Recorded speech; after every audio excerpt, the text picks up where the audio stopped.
curso Termofluidos del horario 06M2, grupo 3, y vamos a presentar un problema de ciclo Rankine. No, mentira, chicos, es del ciclo Rankine.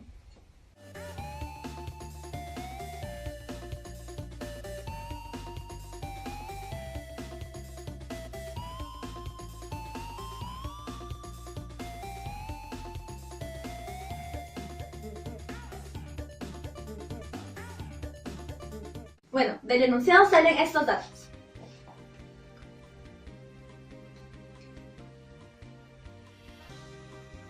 Bueno, ese es el esquema de la planta. Como podrán ver, las presiones se conservan porque están en un mismo recipiente. De ello podemos sacar todas las presiones. Como ya sabemos la presión y la temperatura, podemos hallar el estado en 4, y con ello la entalpía específica.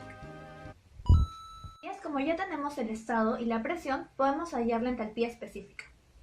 De la misma forma, en 13 y en 14 podemos hallar el estado ya conociendo la presión y la temperatura. No podemos hallar el estado ya que conocemos la presión y la temperatura, y con ello hacemos una interpolación doble y podemos hallar la entalpía específica. En 3 y en 6 podemos hallar la entalpía específica ya que tenemos los estados y las presiones. Conocemos la presión y la temperatura, así que podemos hallar el estado y con ello hallar la entalpía específica. Número 2. Podemos plantear la primera ley y la ecuación de transferencia de energía. Ahí está planteada. Sabemos que los volúmenes específicos son iguales. Por las tablas podemos hallar el volumen específico de 11. Está ahí. Esa es la turbina de alta presión.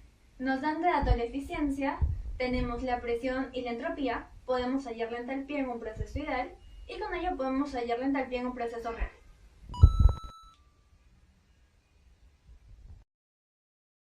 Podemos hallar la entalpía real en la turbina de baja presión.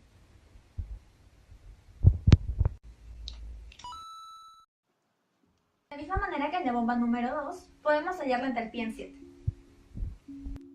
Para continuar con el desarrollo del problema, es necesario analizar el DRC, el separador de líquidos y el calentador. Se plantea la primera ley con entalpías conocidas. Hagamos de dato que el 95% de lo que entra en 2 sale en 3 y... Del dato mencionado y de las ecuaciones de primera ley en el DRC y en el separador de líquidos, se obtiene la entalpía 8. De mi compañero, las válvulas isotálpicas. Usando las tablas termodinámicas podemos terminar de llenar la tabla.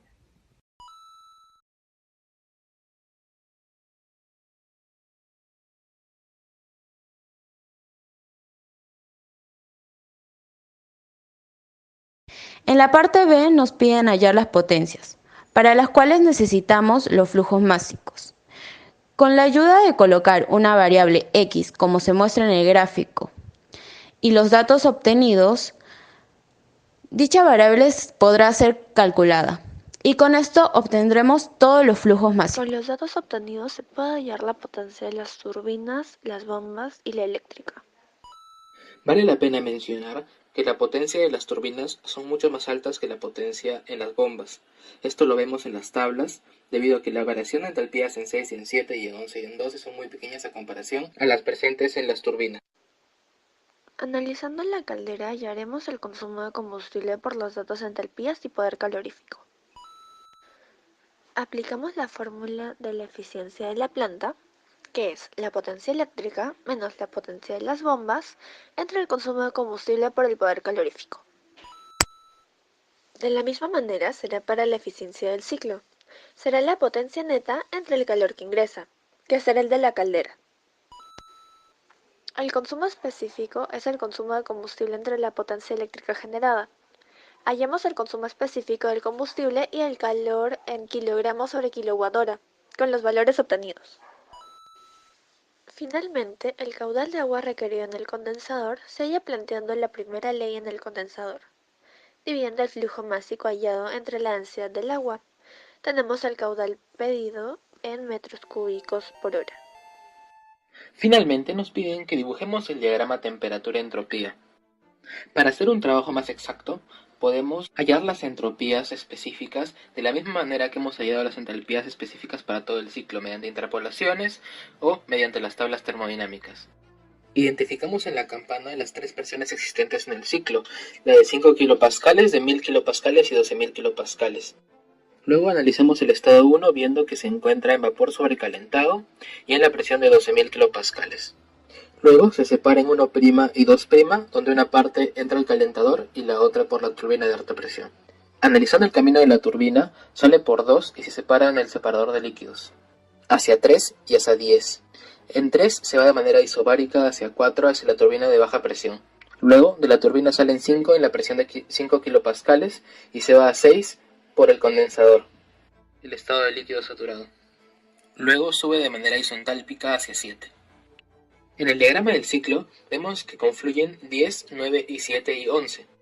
Esto se refleja porque comparten la misma presión y todos van hacia 11. Luego sube de manera isentálpica hacia 12, que es la entrada de la caldera, y aquí se cierra el ciclo. Luego tenemos que analizar el camino del calentador. Sabemos que la válvula es isentálpica, cuya curva es de la manera mostrada en el diagrama TS. Y luego de la salida de la válvula va el DRC. Approximately 10 hours later. Con el diagrama completo, terminamos el desarrollo de este ejercicio. Agradecemos su atención durante todo el video y los animamos a que ustedes lo resuelvan. Adiós, adiós.